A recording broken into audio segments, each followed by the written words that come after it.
Oke, jelas. Ayo kalau tanya silakan lo, tanya lo ya.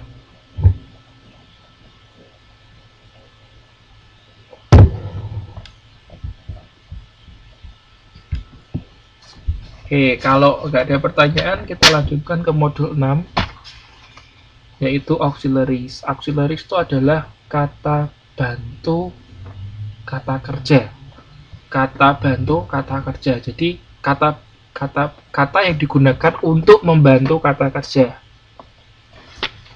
Kata yang digunakan untuk membantu kata kerja. Secara umum, auxiliary itu dibedakan menjadi 3 macam. Ya, ini menurut Frank. Ya, Frank itu siapa? Saya juga gak tahu. Oke, udah. Frank itu ahli bahasa Inggris. Ya. Nah, Frank ini mengkelompokkan auxiliary itu menjadi 3 grup, ya, 3 kelompok. Yang pertama adalah tenses auxiliaries. Ya, tenses auxiliary. Contohnya kayak to be, ya, bisa is, bisa am, bisa are.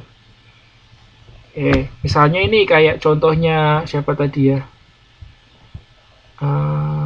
Is studying tadi punya siapa ini? Oh, punya Mbak Indang gitu ya. Is studying. Nah, is-nya itu auxiliary. Ya, tenses auxiliary. Grup yang kedua adalah do auxiliaries. Ya, do auxiliaries. Nah, karena do auxiliaries ya, contohnya misalnya do, does, dan did. Nah, sebagai contoh, do you know? Ya, do-nya itu adalah do auxiliaries. Nah, kemudian yang ketiga, ini yang dibahas di dalam modul, yaitu modals. Ya, modals auxiliaries. Modals itu apa aja? Misalnya can, ya, may, must, shall, will, could, might, should, would. Nah, itu adalah modals ya. Nah, untuk modals catatannya itu selalu diikutin dengan kata kerja infinitif ya. Jadi kata kerja infinitif itu apa? Kata kerja verb 1 dan tidak boleh ada tambahan apa-apa. Nggak boleh kasih s belakangnya, nggak boleh kasih es, nggak boleh kasih ed, nggak boleh kasih ing ya. Jadi infinitif ya untuk modals.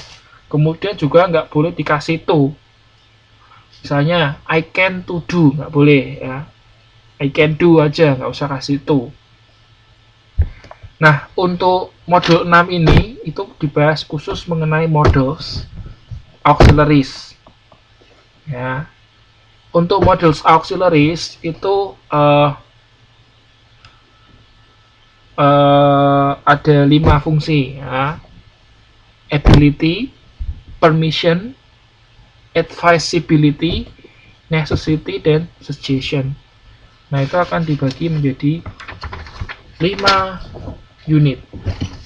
Nah, untuk ability ya, untuk ability kita bisa pakai can. Ya. Can you read? Nah, dapatkah kamu membaca, sorry. Can ya, jadi can itu untuk menjelaskan ability. Terus yang kedua, fungsi dari modals adalah permission. Nah, kalau permission, modals apa yang kita pakai? Jadi permission itu meminta persetujuan, meminta izin ya. Biasa kita pakai apa modalsnya? Kalau kita mau minta izin, permission.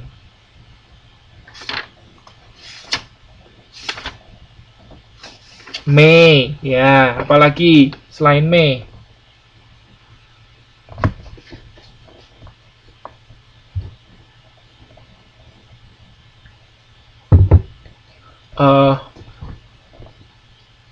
Biasa kalau kita enggak, kalau will enggak ya.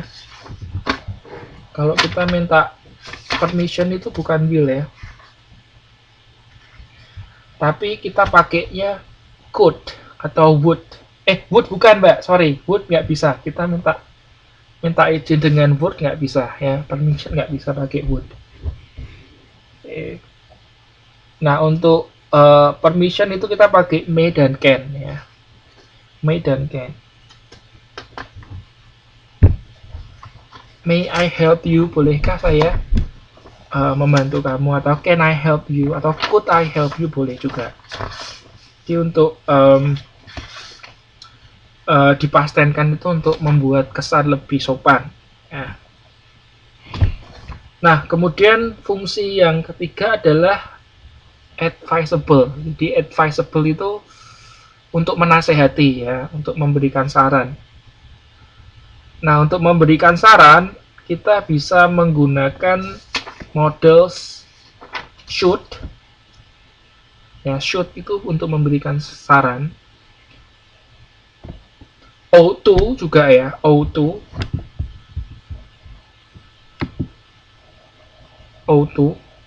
Kemudian had better. Ya, had better itu beberapa model yang bisa kita gunakan untuk memberikan saran. Ya, should, ought to, had better, might. Untuk might itu bisa untuk izin juga ya. Jadi itu kan bentuk might itu bentuk past tense dari may. Ya. Bentuk dari past tense dari may.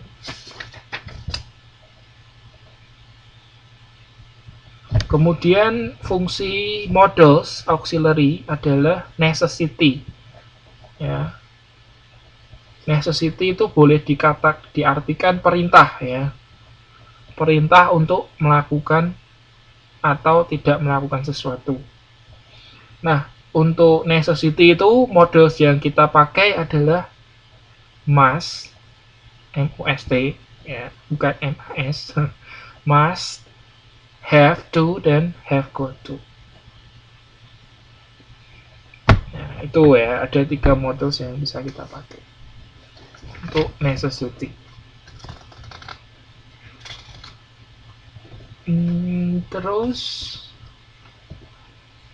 yang berikutnya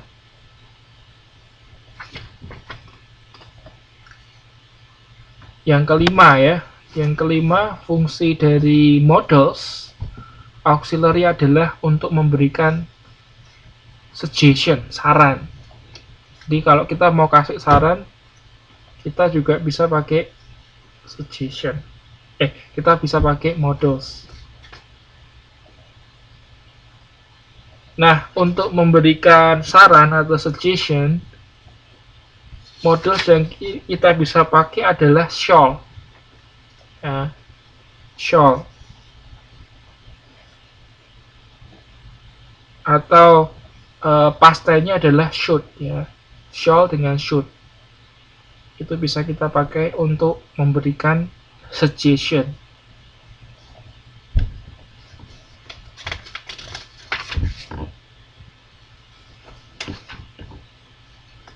Oke, saya ulangin ya. Jadi ada 5 fungsi dari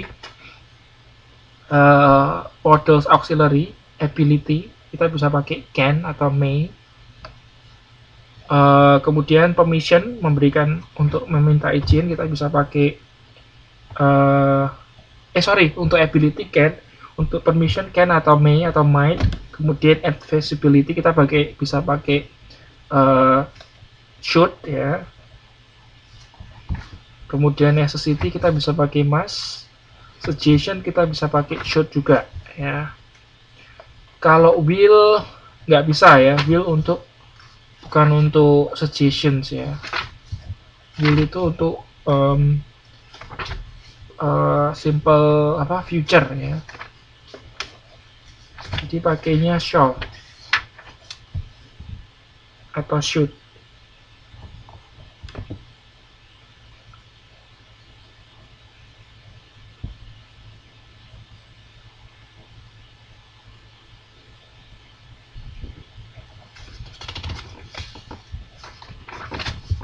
Oke, itu mengenai models.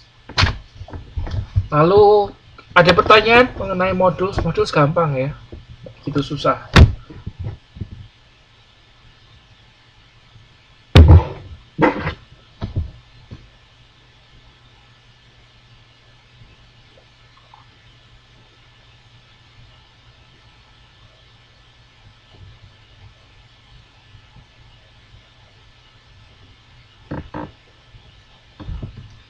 Oke, kita lanjutkan ke modul 7 mengenai agreement. Nah, agreement itu maksudnya menyesuaikan gitu. Jadi kita kalau misalnya subjeknya tunggal, kemudian verbnya harus ditambahin s, misalnya seperti itu ya. Jadi harus kita sesuaikan. Terus kalau misalnya subjeknya itu jamak, nanti kita pakainya are, misalnya gitu ya. Nah itu agreement. Nah untuk agreement itu di sini dibedakan menjadi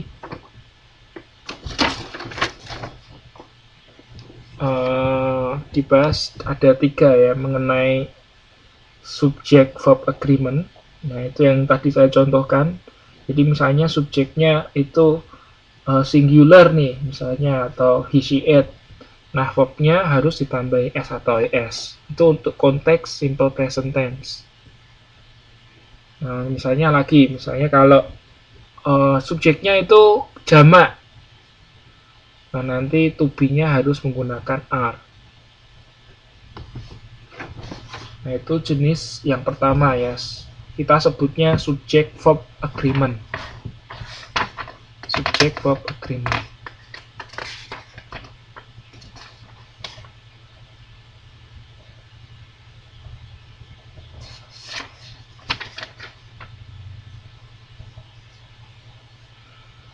Terus yang kedua adalah agreement terkait dengan pronoun. Nah pronoun itu kata ganti kan. Nah misalnya ini sebetulnya hampir sama dengan itu ya, yang subject verb ya. Tapi ini lebih spesifik ke pronounnya.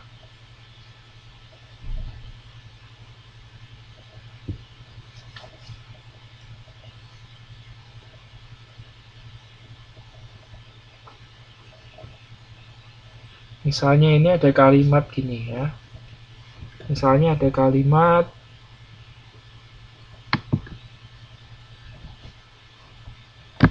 a student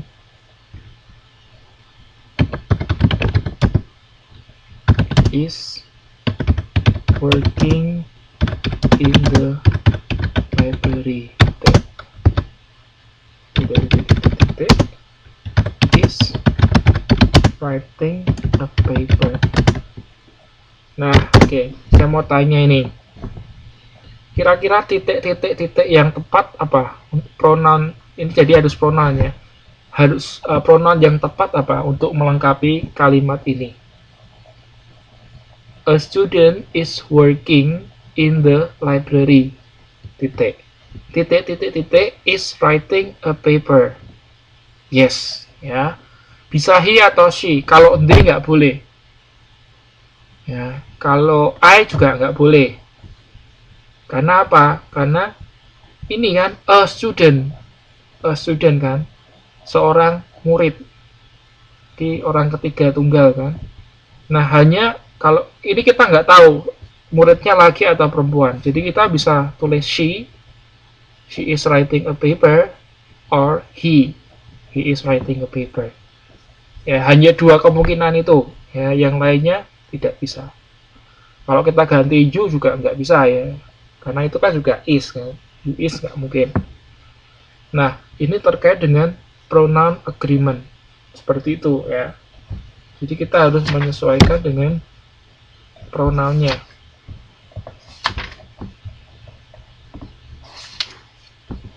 Lalu yang ketiga terkait dengan connecting ideas. Jadi kita menggabungkan beberapa ideas. Ya. Nah, misalnya kita gabungin A dan B, kita tambahkan N. Ya. Kita tambahkan N. Terus misalnya connecting ideas yang bisa kita pakai, misalnya menggunakan but, itu tetapi ya, di untuk kontras, untuk membandingkan, atau or. Oke, terus bisa juga kita menggabungkan ide atau gagasan itu. Halo, ya, kita bisa menggabungkan gagasan itu menggunakan so. Jadi, ya, misalnya I studied hard, so I had very good marks. I get very good marks. Jadi itu so. Lalu yang berikutnya adalah menggabungkan dengan and kemudian to. Ya, and dengan to. Kemudian juga bisa dengan so, either, neither. Itu sebetulnya hampir sama ya. Oke, misalnya Etin, oh silakan Anda buka 7.26. Misalnya Etin likes durian and Yanti does too. Ya, and dan to. Nah, itu bisa digunakan untuk menggabungkan kedua gagasan. Terus bisa juga selain pakai and dan to, Anda pakai so, does. Ya, so does kalau subjeknya itu orang ketiga tunggal. Tapi kalau misalnya subjeknya you, ya kita pakainya do. So do you, atau so do I, so do they. Ya, jadi harus memperhatikan uh, subjeknya. Lalu kita bisa pakai juga either dan neither. Nah, untuk either dan neither itu sebetulnya untuk menggabungkan dua gagasan yang sama, tetapi sifatnya menyangkal. Misalnya, Jamal tidak suka naik sepeda, Kartika juga tidak suka naik sepeda. Nah, dua gagasan ini bisa kita gabungkan jadi satu gagasan, menjadi satu kalimat, menggunakan either atau neither. Nah, kalau either, seperti ini contohnya. Jamal doesn't like biking and Kartika doesn't either. Ya. Jamal doesn't like biking and Kartika doesn't either. Itu kalau ya kita menggunakan yang either. Kita juga bisa pakai neither. Ya, jadi Jamal doesn't like biking and neither does Kartika. Jadi neither itu sebetulnya sudah negatif. Ya, makanya kita nggak boleh kasih negatif lagi untuk kalimat yang menggunakan neither. Nanti artinya lain. Jadi langsung aja neither does Kartika. Nah, misal nih saya kasih latihan. Ya, misalnya gini.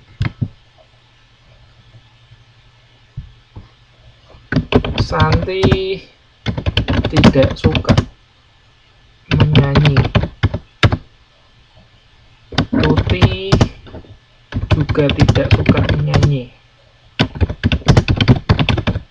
Oke. Kalau pakai either gimana?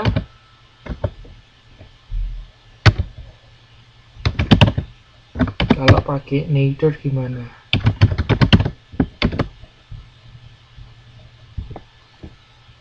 Yuk, ada yang bisa buat? Santi tidak suka menyanyi, Tuti juga tidak suka menyanyi. Itu kalau digabungkan ya menggunakan either dan neither bagaimana?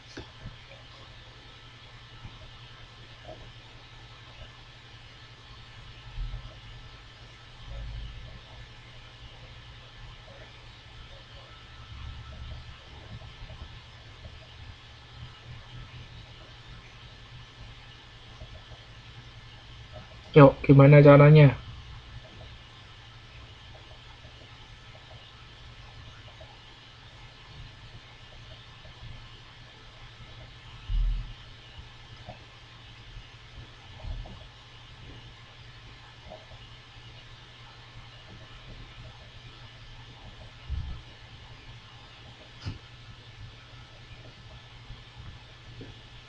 Ada yang tahu nggak gimana caranya menggunakan either neither? Jadi Santi tidak suka menyanyi. Santi doesn't like singing. Kalau kita pakai either menjadi and Tuti doesn't either. Ya. Santi doesn't like singing and Tuti doesn't either. Itu kalau kita menggunakan either. Kalau kita menggunakan neither menjadi Santi doesn't like singing and neither does Tuti.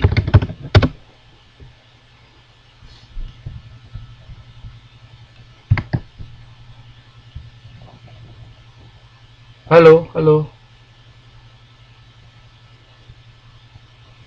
Kalau nggak dengar coba di keluar dulu, nanti masuk lagi.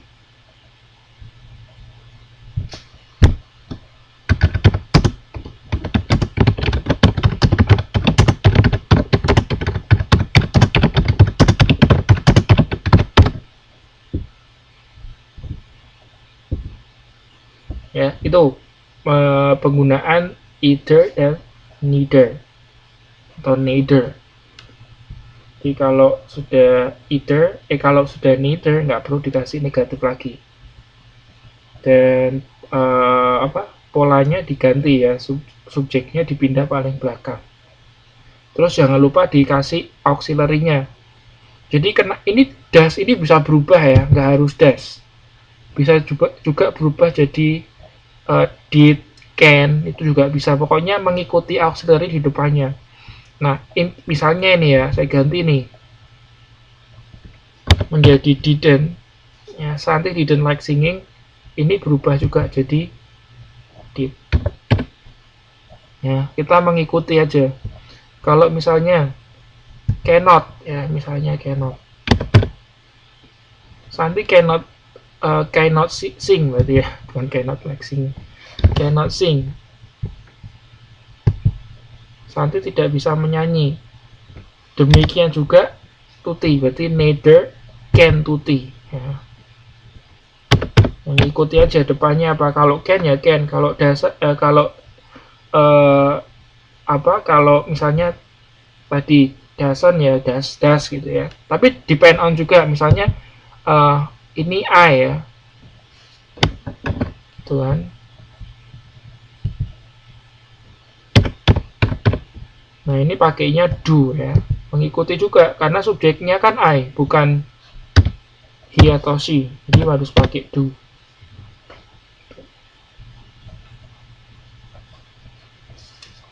Terus itu ya, menggabungkan dua idea, gagasan menggunakan and to, so either dan neither.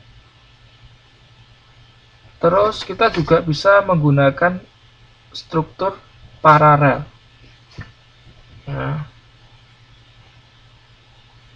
Nah untuk menggabungkan struktur paralel kita pakai and aja ya.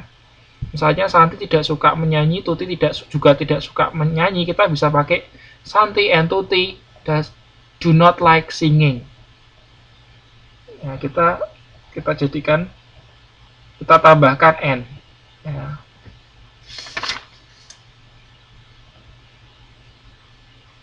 Lalu bisa juga kita menggabungkan ide itu menggunakan both bla bla bla and. Ya, saya sebagai contoh, both Santi and Tuti do not like singing, bisa ya, itu pakai both and.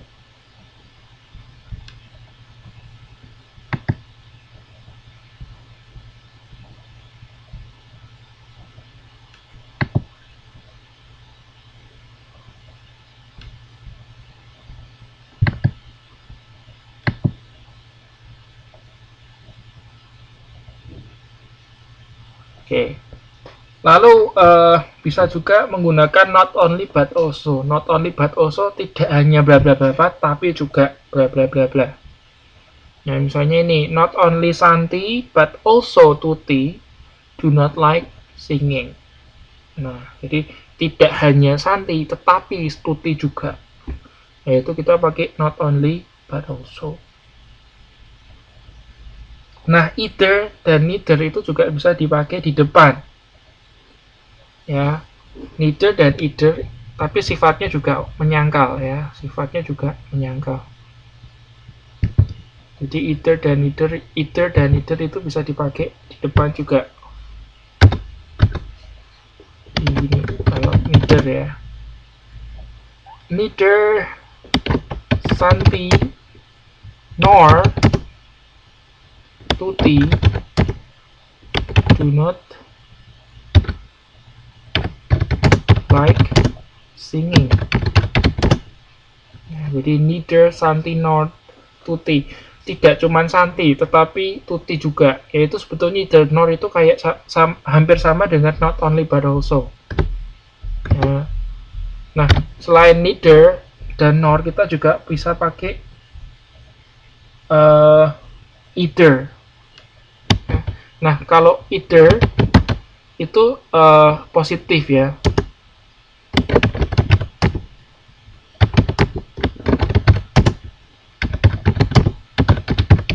Nah, jadi penggunaannya either itu untuk positif.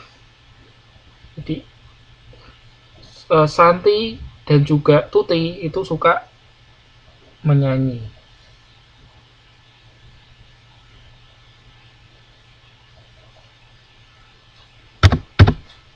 Nah itu ya. Jadi kita bisa menggabungkan ide connecting ideas menggunakan both and, not only but also, either nor, either or, neither nor.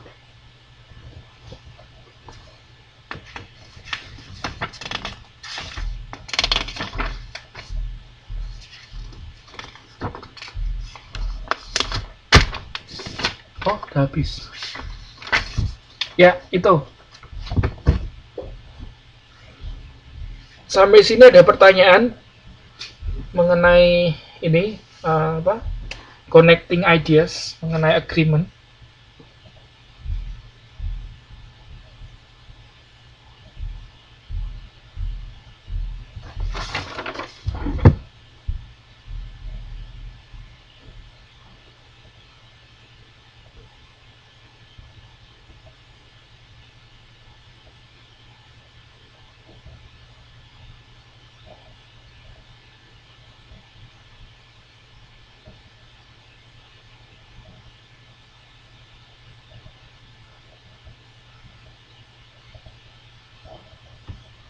Sebetulnya saya punya soal UAS tahun lalu yang bentuknya sudah saya print out. Coba saya foto ya. Kalau misal jelas, saya foto nanti saya posting langsung di grup. Kalau jelas ya, tapi nggak tahu terbaca nggak. Jadi Anda bisa kerjakan sekarang.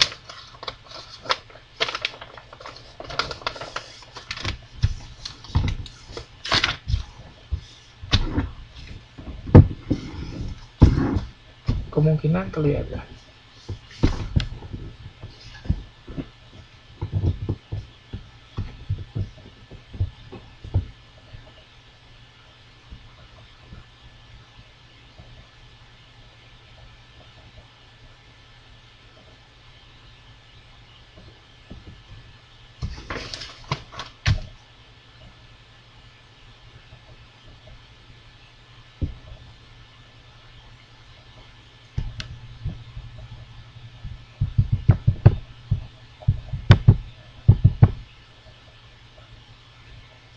Ya, ini saya mau kasih exercise kok.